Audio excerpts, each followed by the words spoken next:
Hi there, it's me, Sleepy, Daniel, whatever the hell you know me as.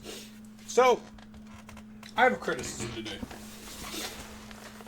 I was really looking forward to the Madam Web movie. And I just finally noticed it was on Netflix. So I was like, oh, shit, I'm broke. I'm gonna go watch it on Netflix. Don't watch it. It was the biggest waste of my time. I'm someone who has never complained about a Marvel movie or a Sony Marvel movie ever. I watched all the original Sam Raimi Spider-Mans, all the original Marvel movies with Iron Man, Captain America, Thor, Hulk, all of that, all the way up till Endgame, and then all the way until the second Captain Marvel's movie. Watched all the Disney Plus shows, everything, and watched Venom, Morbius, all of it. I got to Madam Web, and it was just executed so poorly. The story doesn't even, make sense half the time. I get it. It's showing that she's, messing with the past from the future, kind of. And before that, too. At the same time. It's weird. But it was just executed so poorly. And, I get that they had to, make it so she could, kind of, control the spider people to a degree. Because it's kind of her whole thing in the comics. Not controlling them, but, guiding them down their destined paths and stuff. Right?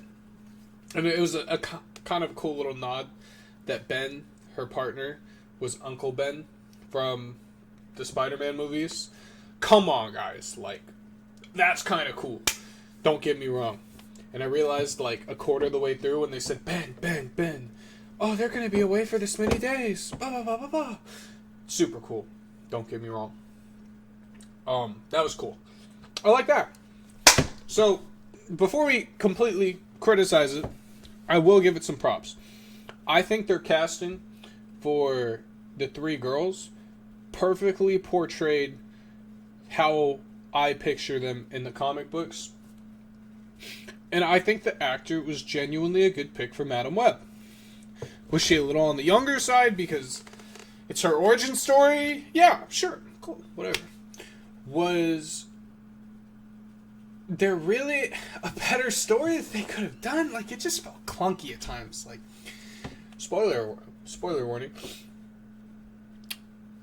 For instance, when she leaves the girls, not once, but twice, she leaves the girls in the woods alone, not knowing what's going on. Just leaves girls in the woods. Who does that? Even if there was a raging serial killer, if I was in a position where I could just see the future to some degree and I'm just figuring it out, that's better than leaving some kids in the woods. I get it's a movie. Don't get me wrong.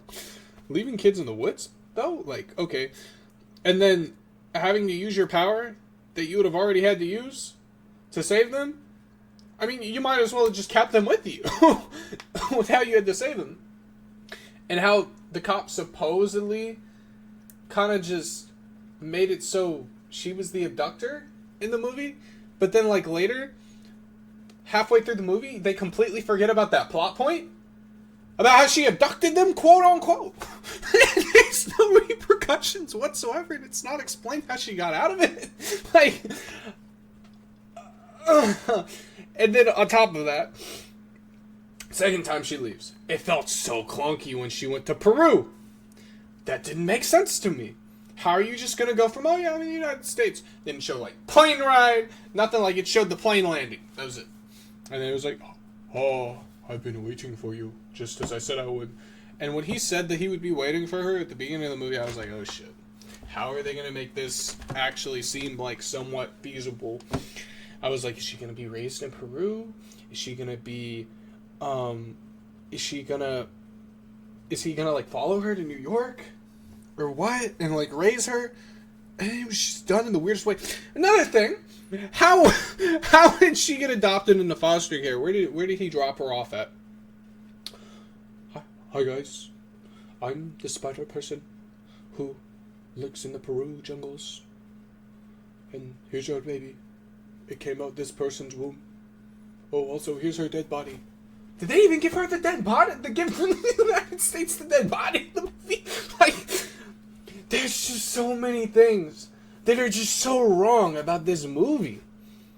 And I've never felt myself disliking a movie so much in my life because of how many plot holes there were. And like, that's coming from someone who like I'm not gonna lie, Marvel movies have gone down a bit, but I like them. This one, I was like, okay, I'm not too sure about it. I'm kind of hyped for it. I'm gonna watch it because I don't know. I don't have anything else better to do. I think it's above Captain Marvel in my book. But it's not above it by much. I think Captain Marvel was almost better the first movie. I haven't watched the second movie. I might now, to see which one I dislike more now. Just a little rant. If you like Madam Web, don't watch it. If you like anything to do with the Spider-Man franchise, please, for your own sake, don't watch it. It will save you a headache.